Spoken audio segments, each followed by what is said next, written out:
सबों को जय यीशु। आज हम लोग बाइबल के बारे में मनन चिंतन करने वाले हैं और ये जो महामारी के विषय में भी, ये जो महामारी चल रहा है इसके विषय में हम लोग पढ़ते हैं लूकस का सुसमाचार अध्याय 21 पद संख्या 11 में। भारी भूकंप होंगे, जहां तहां महामारी तथा अकाल पड़ेगा, आतंकित करने वाले दृश्य दिखाई देंगे और आकाश में महान चिन्ह प्रकट होंगे। ये जो प्रभु का वचन यहाँ पर हम पढ़ते हैं कि यहाँ पर साफ साफ लिखा हुआ है कि भारी भूकंप होंगे, जहां तहां महामारी तथा अकाल पड़ेगा। ये जो हम देख रहे हैं ये एक महामारी है। तो हम लोग ऐसा नहीं बोलेंगे कि ये ईश्वर का क्रोध है। ईश्वर हमें दंड नहीं देता है, ईश्वर मृत्यु को नहीं बनाया। अगर हम लोग उदाहरण पढ़ते हैं, उदाहरण के लिए हम लोग पढ़ते हैं विजडम चैप्टर, प्रज्ञा पुस्तक अध्याय 11 पद संख्या 23 से 26 तक, ओल्ड टेस्टामेंट में।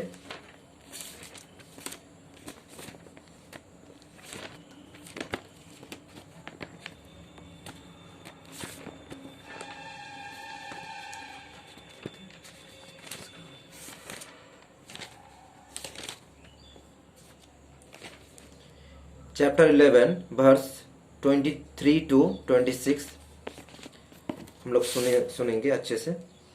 तू सबों पर दया करता है क्योंकि तू सर्वशक्तिमान है। तू मनुष्यों के पापों को इसलिए अनोखा करता है कि वह पश्चाताप करे। तू सब प्राणियों को प्यार करता है और अपनी बनाई हुई किसी वस्तु से घृणा नहीं करता। यदि तुझे किसी वस्तु में घृणा हुई होती तो तूने उससे नहीं बनाया होता। यदि तू उससे नहीं चाहता तो कुछ भी अस्तित्व में नहीं बना रहता। यदि तूने उससे नहीं बुलाया होता तो कुछ भी सुरक्षित नहीं रहता। प्रभु, तू सारी दृष्टि की रक्षा करता है क्योंकि वह तेरी है। तू सब प्राणियों को प्यार करता है। आमीन। Thank you Jesus, praise you Jesus. तो हम लोग इस चैप्टर में पढ़ते हैं कि प्रभु का वचन कहता है तू सब पर दया करता है क्योंकि तू सर्वशक्तिमान है। प्रभु हम सबों पर दया करता है, प्रभु हमें दंड नहीं देता। अगर हम लोग जेरेमिया का नबी में पढ़ते हैं, जेरेमिया चैप्टर 2 वर्स 19 हम लोग पढ़ते हैं इस तरफ।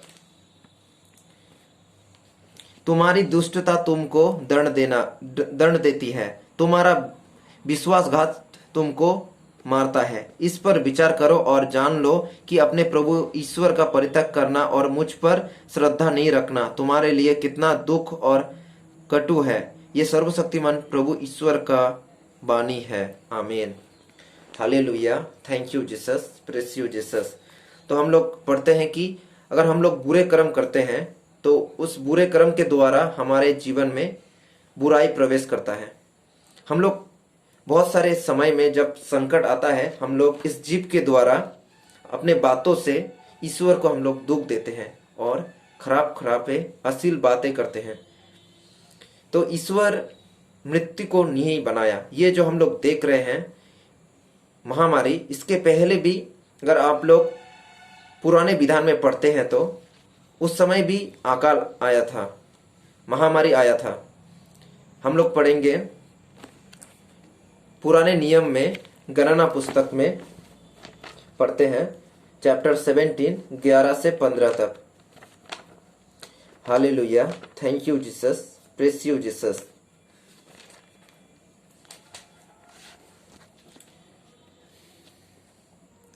मूसा ने हारून से कहा, तुम अपने धूपदान में वेदी पर से आग लो और उस पर लोबान रखो।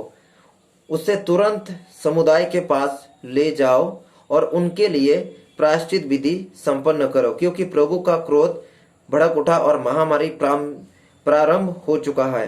हारून मूसा की आज्ञा के अनुसार धूपदान लेकर जल्दी ही लोगों के बीच आया। उनमें सचमुच महामारी प्रारंभ हो चुकी थी।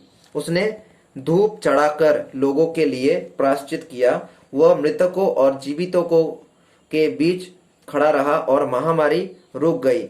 उन लोगों के अतिरिक्त जो कोरह के कारण मर गए थे, उस महामारी में 14,700 व्यक्तियों की मृत्यु हुई। महामारी रुकने के बाद हारून मूसा के पास दर्शन कक्ष के द्वार पर लौट आया। यह है प्रभु का वाणी। धन्य परमेश्वर।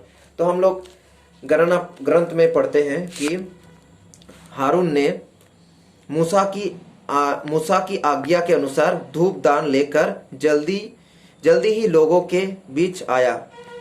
उनमें सचमुच महामारी प्रारंभ हो चुकी थी।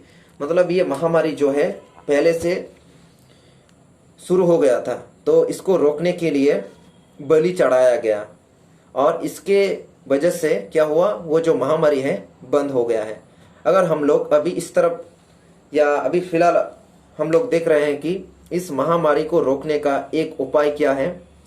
इस धरती के सबों व्यक्ति के लिए हमको प्रार्थना करना होगा और एक एक नेता के लिए, एक एक लीडर के लिए या बहुत सारे व्यक्ति के लिए हमको प्रार्थना करना पड़ेगा और क्षमा प्रार्थना करना पड़ेगा।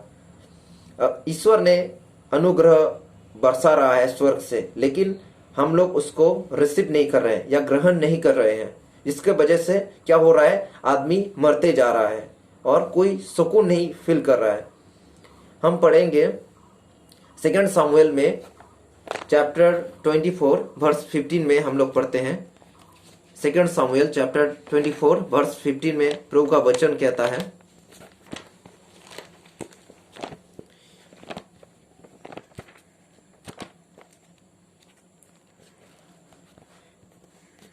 इसलिए प्रभु ने सवेरे से निर्धारित समय तक इस्राएल में महामारी भेजी और दान से बेहेर सेबा तक 70,000 लोग मर गए। तो यहाँ पर क्या पढ़ रहे हैं, प्रभु का वचन कहता है कि इसलिए प्रभु ने सवेरे से निर्धारित समय तक इस्राएल में महामारी भेजी और दान से बेहेर सेबा तक 70,000 लोग मर गए। मतलब प्रभु ने भेजा और उस जगह में 70,000 आदमी एक दिन में मर गए। अगर हम लोग आज या कल या इस महामारी के वक्त में ईश्वर के पास पश्चाताप का प्रार्थना करें और ईश्वर के पास लौट आए तो हम लोग बच जाएंगे। लेकिन हम लोग बहुत सारे व्यक्ति मन परिवर्तन करने के लिए हम लोग सोच ही नहीं रहे हैं। Hallelujah, thank you Jesus, praise you Jesus. Jonah नबी का ग्रंथ में पढ़ते हैं, ईश्वर ने जोना नबी को निनिवे में भेजा। योना नबी वहां पर जाना नहीं चाहता था पहले, फिर दूसरा बार वो चला गया। वहां जाके योना नबी ने ईश्वर का वचन प्रचार किया।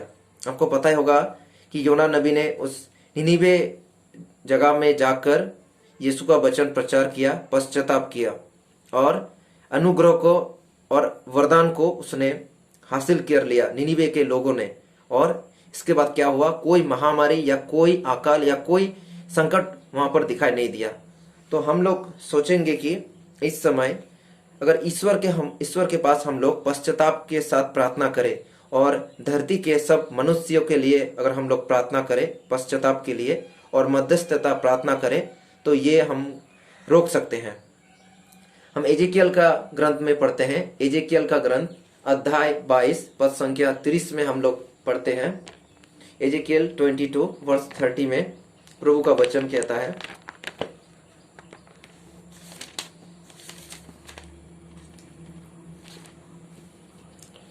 मैंने एक ऐसे व्यक्ति को खोज की जो मोर चारबंदी करे और जो मेरे सामने दीवार पर खड़ा होकर उसकी रक्षा करे, किंतु मुझे ऐसा कोई नहीं मिला।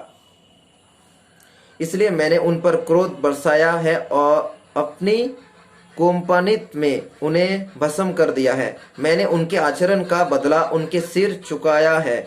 ये प्रभु की वाणी है। धन्य परमेश्वर। तो हम लोग पढ़ते हैं कि ये प्रभु का वचन कहता है कि मैंने एक ऐसे व्यक्ति को खोज की जो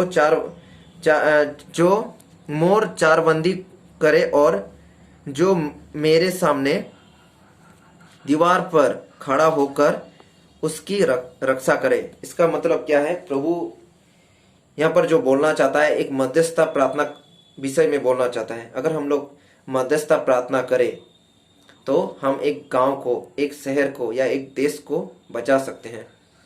अब्राहम ने ईश्वर से कहा, अगर 50 आदमी में से 10 आदमी अच्छा निकला और 40 खराब, तो आप क्या उस 40 को मार देंगे? नहीं। तो 20 नहीं मारेंगे। अगर 10 आदमी भी अच्छा रहेगा तो मैं इस धरती को नहीं मिटाऊंगा। तो ये प्रभु का एक वचन है कि इसका मतलब क्या है कि अगर हम लोग जो मध्यस्थता प्रार्थना करते हैं, वो अगर हम लोग प्रार्थना करते रहेंगे तो एक दूसरे को हम बचा सकते हैं। यही है एक बचाने का रास्ता। तो हम लोग नहीं डरेंगे। एक और एग्जांपल देंगे, फादर के पास से ये सुने। फादर को एक व्यक्ति इंग्लैंड से फ़ोन किया और बताया कि मैं कोरोना वायरस में पीड़ित हूँ। तो फादर ने उस इंग्लैंड से जो व्यक्ति फ़ोन किया उसी को कुछ सलाह दिया और बोला, तुम पश्चाताप करो, प्रार्थना करो। तो उस व्यक्ति ने फादर जो बोला उसी के अनुसार वो कार्य किया और सच में 3 दिन बाद फ़ोन किया और अच्छा हो गया और उसका टेस्ट हुआ, कोई पॉजिटिव नहीं मिला। ईश्वर को बहुत बहुत धन्यवाद, ये जो मिराकिल किया। तो हम लोगों के पास अभी वक्त है। इस वक्त में हम लोग इस विश्व के लिए प्रार्थना करेंगे और प्रार्थना करते रहेंगे, क्योंकि इस लॉकडाउन के समय हम क्या क्या कर सकते हैं? बाइबल पढ़ेंगे और ईश्वर को धन्यवाद देते रहेंगे। आइए हम थोड़ा प्रार्थना करें। ये जो मैंने आपसे प्रभु का वचन प्रचार किया, ये आप भी सबको शेयर कीजिए और शेयर करते रहिए, यही मेरा आपसे रिक्वेस्ट है। आइए हम थोड़ी देर के लिए प्रार्थना करते हैं। हे यीशु, मैं आपको इस दिन के लिए, इस समय के लिए धन्यवाद देता हूँ। जो मैंने अभी वचन प्रचार किया है, इस वचन को आप सभी व्यक्तियों के पास भेज दीजिए, किसी व्यक्ति के द्वारा। आइए हम ये प्रार्थना करते हैं हमारे यीशु क्रिस्ट के नाम पर। आमीन। जय यीशु।